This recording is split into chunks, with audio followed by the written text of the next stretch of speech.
Татарстанның Милли музейында Анатолийның Сәлҗүк минбәрләре ислам сәнгатенең гүзәл үрнәкләре дигән фотокүргәзмә эшли башлады. Ул Төркия Республикасының Казандагы генераль консуллыгы белән берлектә оеша.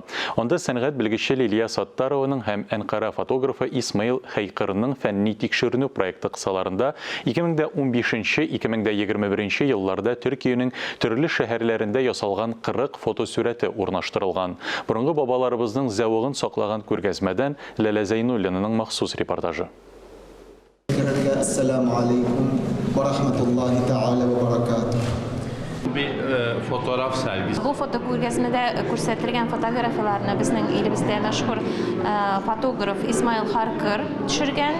Həm fotoğrafiyalarda siz 12-14 yüzyıllarda Səlcuqlu dövlətində açılған məşidlərdəki minbərlərinin fotoğrafiyalarını görə alasınız.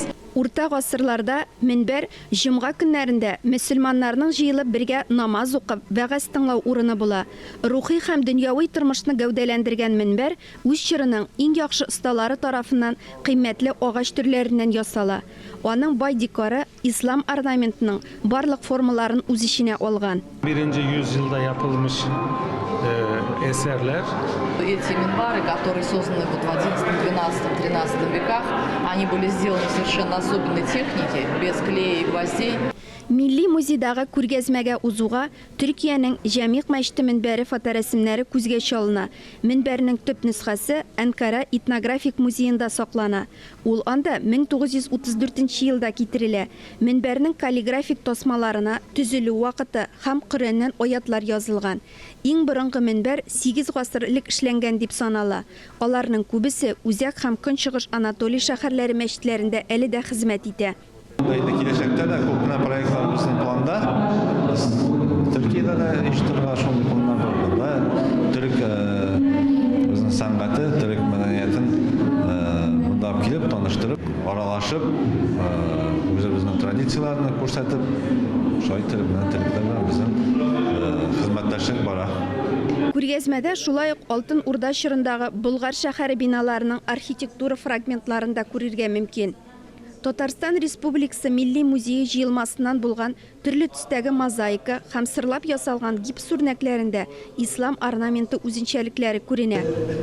Без тугандаш халык, телебездә, динебездә, гореф-гадәтләребездә бер диярлек.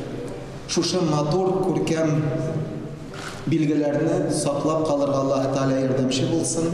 Һәм инде менә шушы динебездә тирән мәгънәгә ия булган минбәрләргә багышланган шушы күргәзмәдән гыйбрәт алып, Раббыбызны да онытмыйча, дөньяга ни өчен килгәнебезне дә исебездән чыгармыйча, уйлап фикерләсәк иде.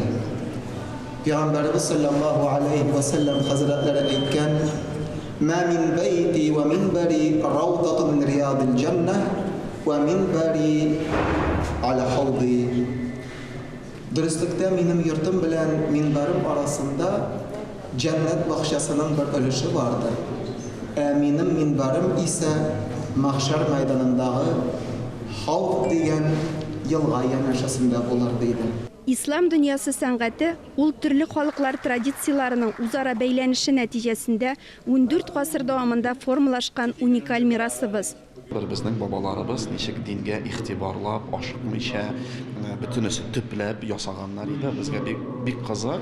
Һәм кая барсак та, кайсы мәчеттә булсак та, без имам буларак, әлбәттә, минбарларга да, төзелешенә дә, гөмбәзгә дә игътибар итәргә тырышам. Төркиянең агачтан сырлап ясалган минбәрләре бу мирасның искиткеч бер өлеше.